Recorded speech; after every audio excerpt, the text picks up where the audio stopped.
Good morning, North America. Welcome to Church Talk TV. Lively talk about life, church, and church life. I'm your co-host, Dr. Bill Tenney-Britton, and I'm joined, as usual, by my co-host, Dr. Kris Tenney-Britton, and we're broadcasting from our studio in Columbia, Missouri, the heartland of America. Say good morning, Kris. Well, good morning, and welcome to Church Talk TV. Kris and Bill Tenney-Britton here today to talk to you about how to build connections with people, relationships, both online and offline. Yeah, this is really an important topic we have. Let's start by saying you have to have a plan. And so you ask yourself these questions.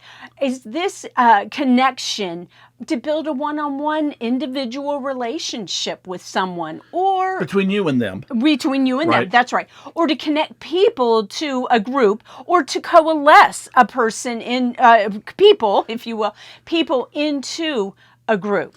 You know, and there's some differences and there's some similarities in both. Sure. If you're building a relationship with an individual, everything we're going to say mostly Yes. applies to you, Yes. except for the group dynamics, which we'll talk about. But you know, that's the same idea of how to build that relationship, the questions and the conversation you're going to have. That all applies to you. But primarily, to be Yeah. honest, most of what we're going to talk about today is, you know, how do you bring someone into an existing group, or how do you deal with a group that is a group and maybe we need to build those relationships a little stronger. So what we're going to talk about mostly is that, although, as I said, it applies to both kinds of conversations. That's right. And online and Right, offline, online right? and offline, exactly. And That's we'll talk about the important today. differentiation there. Yeah, exactly. Well, there's the number one rule, which is a rule that probably you've heard, but a very hard rule to follow. And that is we engage conversations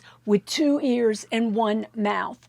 And what comes out of that mouth is critically important. But remember that the 2-to-1 ratio is how much time you spend listening compared to talking. Oh, it's true, isn't yeah, it? yeah. Yeah, it's so true. And please remember that everything you say in a conversation with someone or someone's is critically important. It goes back to that, have that plan.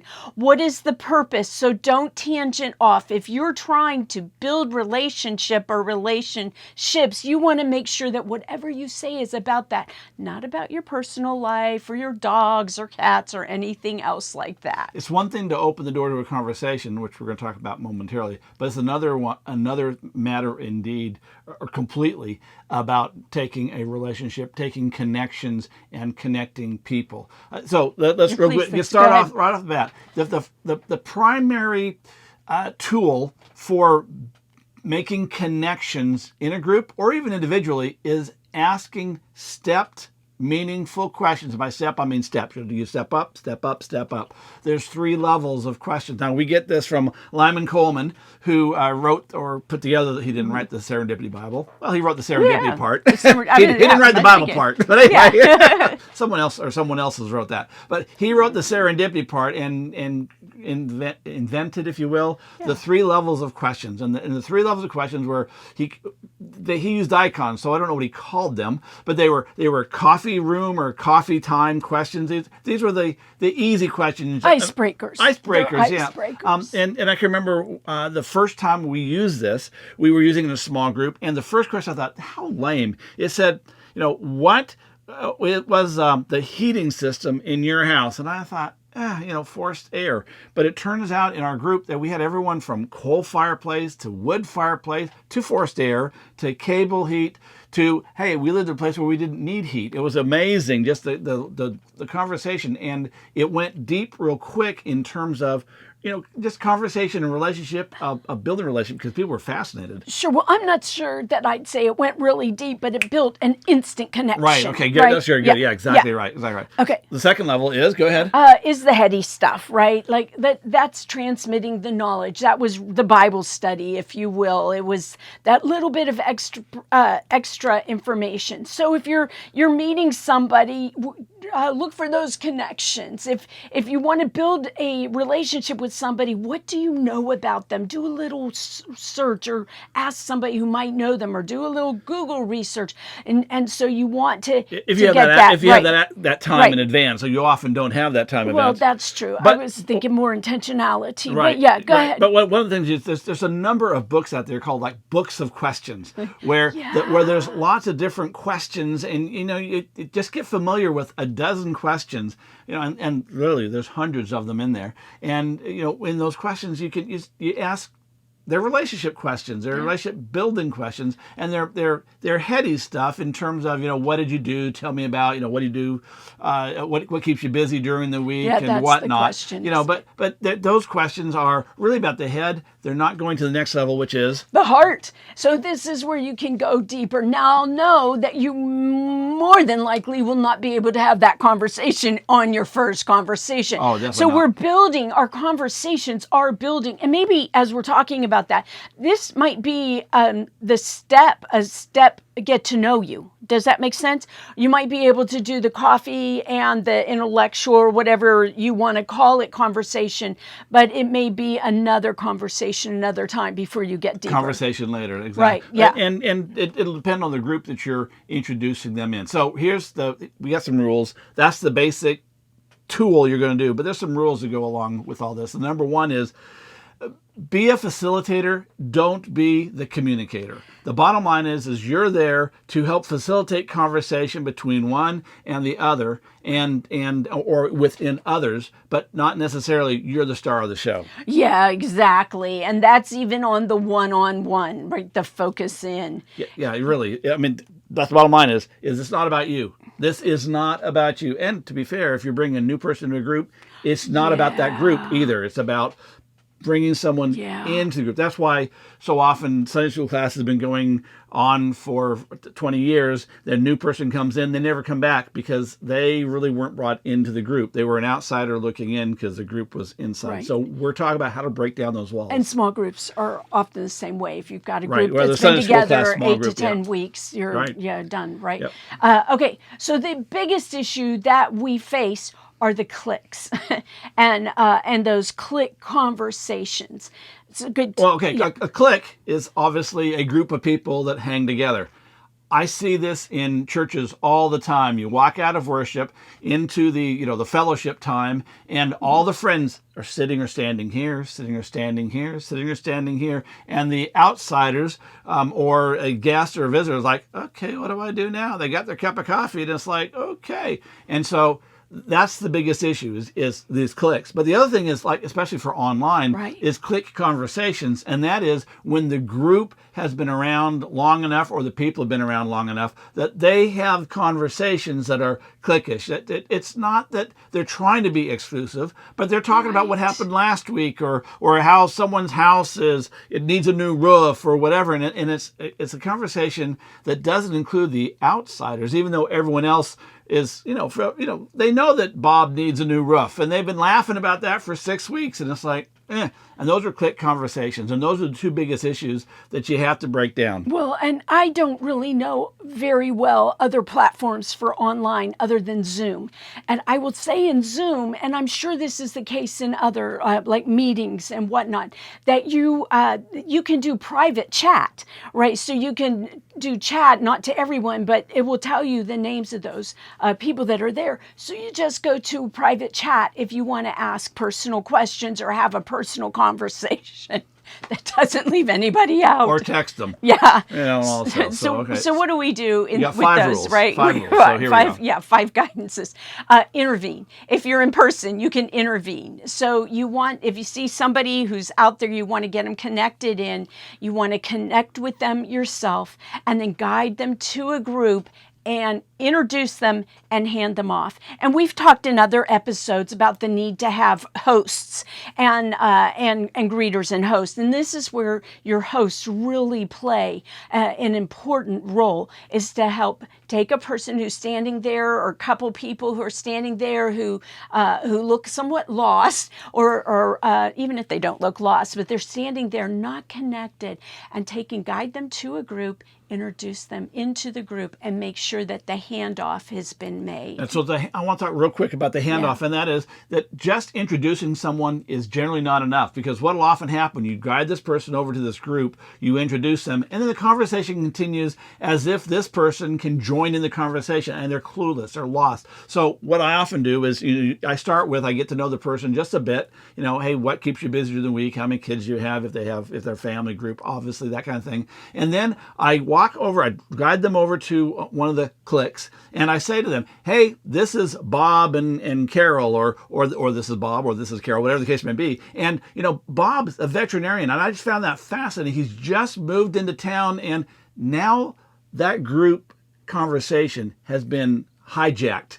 You have shifted their conversation to a different topic, which will now be about Bob and his veterinarian practice, or whatever it is. And that way, the person gets included right away. It's going to take some practice, but it's really critically important, and it works really well. Well, if you teach your leaders this, though, when you're in your leadership teams, and say, hey, just be aware if a host brings them, or someone brings somebody off just over there, just kind of be aware and get to know amongst yourselves even who might be most receptive or open to talking with a veterinarian. When you go in there, you don't want to really kind of set your person up, your guest, your newcomer up by taking them into a clique that only knows about plants. Or if you've introduced a vegan person, you don't take them to the ranches. That's true. All right. Especially at Thanksgiving. Yeah, exactly. All right. Okay. Yeah, that tofu turkey just. Yeah. Okay. All right. Moving along. Online, it's important to take control from the beginning. Some people want to do check-in and just kind of think this through. If you have just 5 people, and you say you only have 1 minute for check-in, 5 minutes is gone, and goodness forbid if you've got 10 or more. And outsiders, they won't sit and listen for 5 minutes online to everyone who already knows each other and say, hey, Bob, how's it going? And, it's really good to see Cookie here, and la, la, la, la. Start off right from the beginning. So, have your questions. Yes. And start off, so the Zoom group or the group opens up. Hi all. And, I want to real quick just start off with this question. So how was your house heated? Or, where did you used to go swimming? Or whatever that initial question is. And then keep control of that meeting. Move the questions along as soon as. Not everyone has to respond, but when there's a break, move on to the next question. If you're in a group that's like after the sermon, then you can just ask questions about the sermon that are that further the conversation. Anyway, don't let the group get out of control. Take control from the beginning. And I would say in those kind of settings, I'd be careful about asking questions about the heady stuff, right? You've handed them the heady stuff, but you always are going to get the experts who are going to want to wax eloquently.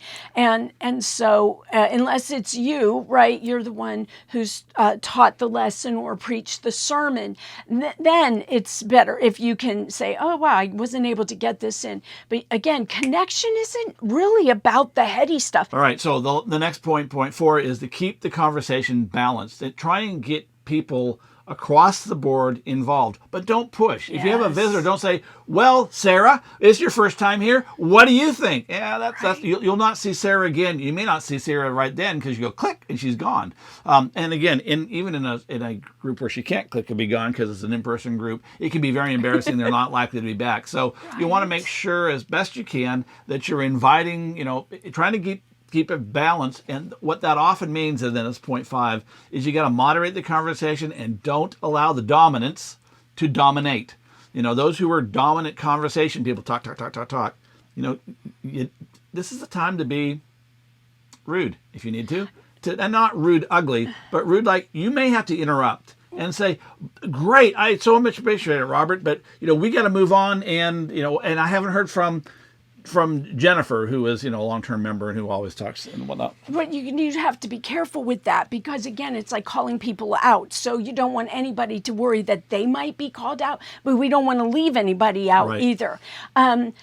Allowing the dominants to dominate. This is kind of, you can set up some guidelines at the beginning saying, we know a lot of us want to share today, I'm sure, and we want everybody to have an opportunity, but this goes back to that time. We've got, so many of us and only so much time. So when we're going long, you may see me go like this, and that just means, wrap it up, or hey, time. If you have to, you could even say, we've only got a couple minutes for each person to share. And, when you're coming into that 30 seconds, who wants to be our timekeeper today? If you'll just tap your watch, then they'll know. There you are. Okay, so the last thing it really is about for both groups, and it really is about communication or connecting, except for long-term connecting, is, hey, you need to follow up with your visitors and your guests. You need to get that contact information, and we'll be talking more about that in a future episode. Plus, we have some past episodes that talked about that. So you can find more information about that. But get that information. Get the information and then connect with them. Follow up. How'd it go? It was so great to see you. And let them know that they were noticed, that they were appreciated, and that you'd like to have them come back. And I do want to say with that, because I find myself still having to say this with churches, that there was a long-held understanding that you didn't follow up with visitors and guests, that they didn't want to be seen and they didn't want to be noticed. And we need to say that now this has been for several years. It's a new day. That's right.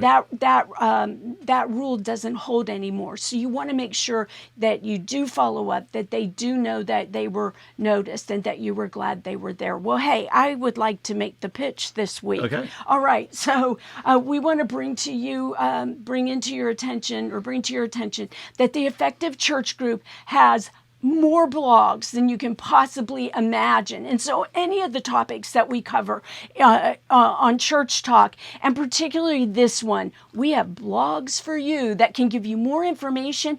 And as a church leader, they are blogs you can pass and print them out and give to other people. So great resources, effectivechurch.com/blog, or just go to effectivechurch.com and there's a big link there for it.